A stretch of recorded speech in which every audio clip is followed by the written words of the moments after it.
1947 में देश का विभाजन हुआ धर्म के नाम पर। उनको दूसरा देश मिल गया, वो दूसरे देश में चले जाएं। अगर यहाँ रह रहे हैं तो मैं सरकार से मांग करता हूँ कि उनके वोटिंग राइट को समाप्त कर दिया जाए और वो दूसरे स्तर के नागरिक बन के भारत में रह सकते हैं। गैर संवैधानिक और गैर जिम्मेदाराना बयान है बचकौल जी का।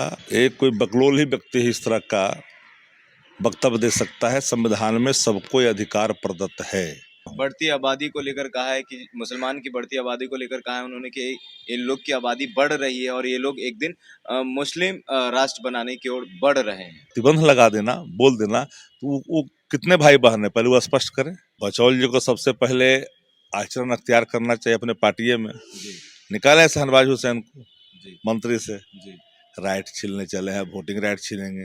इनके देश किसी की बाप की बाप होती है क्या?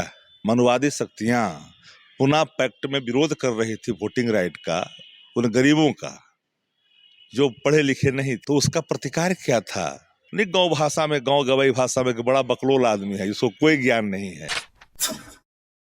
बैकटिस में आपका स्वागत है। मैं हूं अमान। भारतीय जनता पार्टी के विधायक हरिभूषण ठाकुर बचौल ने मुसलमानों के ऊपर फिर से टिप्पणी की है और उन्होंने कहा है, वकालत की है कि मुसलमानों का जो वोटिंग अधिकार है उसे छीन लेना चाहिए। इस मुद्दे पर बात करने के लिए हमारे साथ राष्ट्रीय जनता दल के प्रवक्ता शक्ति सिंह यादव हैं। सर, हरिभूषण ठाकुर बचौल कह रहे हैं कि जो मुसलमानों का जो वोटिंग अधिकार है उसे छीन लेनी चाहिए। ये गैर संवैधानिक और गैर जिम्मेदाराना बयान है बचकौल जी का। एक कोई बकलोल ही व्यक्ति इस तरह का वक्तव्य दे सकता है। संविधान में सबको ये अधिकार प्रदत्त है और देश के संविधान के निर्माता देश रत्न भीमराव अम्बेडकर साहब ने ये बातें संविधान में हमको अधिकार के तौर पर दी है। चाहे वो किसी धर्म और मजहब के मानने वाले लोग हों, औरत हो या मर्द हो, सबको इस देश में मताधिकार करने का प्रयोग है। जिन तथा कथित मनुवादी शक्तियां पुनः पैक्ट में विरोध कर रही थी वोटिंग राइट का, उन गरीबों का जो पढ़े लिखे नहीं थे, तो उसका प्रतिकार क्या था? देश रत्न डॉक्टर भीमराव अम्बेडकर साहब ने, और उन्हीं का प्रतिफल है कि आज आवाम, चाहे वो भाषाई तौर पर सबल हो या न हो, शैक्षणिक तौर पर सबल हो या न हो, उसको भी अधिकार है मताधिकार का प्रयोग करने का। और ये हमारा संवैधानिक, ये फंडामेंटल राइट है, इसको कोई नकार नहीं सकता।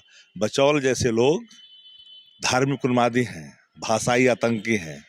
मैं तो समझता हूँ कि इन लोगों को जो इन पद चिन्हों पर चलने की कोशिश करते हैं और एक नया बखेड़ा पैदा करने की कोशिश करते हैं, इन लोगों को तो बैंड करना चाहिए सरकार को। नीतीश कुमार उसी गठबंधन के हिस्सा है, जिस गठबंधन के जिस घटक दल के एक विधायक ने गैर संवैधानिक आचरण अख्तियार किया है। इसलिए मेरा मत साफ है, बचौल के बयान हास्यास्पद है, मूर्खतापूर्ण है। जो नहीं, गांव भाषा में, गांव गवाई भाषा में बड़ा बकलोल आदमी है, जिसको कोई ज्ञान नहीं है। तो अज्ञानता से परिपूर्ण ये जो बयान है इनका, मैं इसकी निंदा भी करता हूँ। बढ़ती आबादी को लेकर कहा है कि मुसलमान की बढ़ती आबादी को लेकर कहा है उन्होंने कि इन लोग की आबादी बढ़ रही है और ये लोग एक दिन मुस्लिम राष्ट्र बनाने की ओर बढ़ रहे हैं। देखिए, वर्थलेस हैं वो, ज्ञान नहीं है। प्रजनन जो दर है वो घटता हुआ है रेशियो। जिन देशों ने जनसंख्या नियंत्रण पर काम किया है, अब जनसंख्या बढ़ाने पर काम करना पड़ रहा है।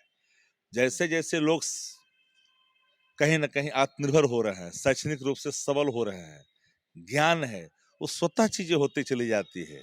और किसी पर प्रतिबंध लगा देना, बोल देना, तो वो कितने भाई बहन है पहले वो स्पष्ट करें। कितने भाई बहन बताएं, पूछिए कितने भाई बहन हैं?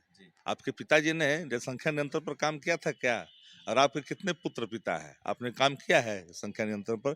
जो संख्या नियंत्रण पर लगातार सरकारें काम कर रही है, वो कानून हमारा है, वो हमारा एक अवेयरनेस का हिस्सा है, जागरूकता का हिस्सा है। आप जागरूक करिएगा, धीरे धीरे लोग। और प्रजनन दर ऐसे भी हमारा नीचे की ओर है, आगे की ओर नहीं है। इसलिए जिनको समझ में नहीं है वो इस तरह की फालतू की बात करते हैं। आखिरी सवाल ये करेंगे, उन्हीं के पार्टी में कई मुस्लिम मंत्री भी हैं, जैसे आप देख लीजिए बहुजन समाज पार्टी से जो जेडीयू में आए हैं जमा खान, शहनवाज हुसैन, क्या इनका भी वो वोटिंग राइट अधिकार छीनेंगे और जो मंत्री पद है क्या वो वापस लेंगे?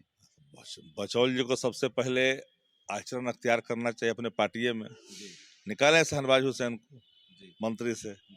राइट छीनने चले हैं, वोटिंग राइट छीनेंगे। इनके देश किसी की बाप की बपौती है क्या? देश सबों का है, हर धर्मावलंबियों का है, जिस देश में रहने वाले लोग हैं। किसी की बाप की जागीर नहीं ना है देश, वो कानून बनाएगा। कानून हमारा बना हुआ है, उसमें हमको अधिकार प्रदत्त है। ये फजुल्ले लोग के फजुल्ले बात से कोई फर्क पड़ता है क्या? हमारे साथ शक्ति सिंह यादव, राजद के प्रवक्ता। इनका कहना है कि फजूल लोग की फजूल बात है। वोटिंग फंडामेंटल राइट है और सबका अधिकार है, कोई किसी से छीन नहीं सकता है। काफी कुछ कहा इन्होंने, वीडियो देखिएगा। अगर आप हमारे फेसबुक पेज पर हैं तो लाइक करिए, अगर आप हमारे यूट्यूब चैनल पर हैं तो सब्सक्राइब करिए। कैमरा पर्सन जरीन के साथ मैं हूं अमान। धन्यवाद।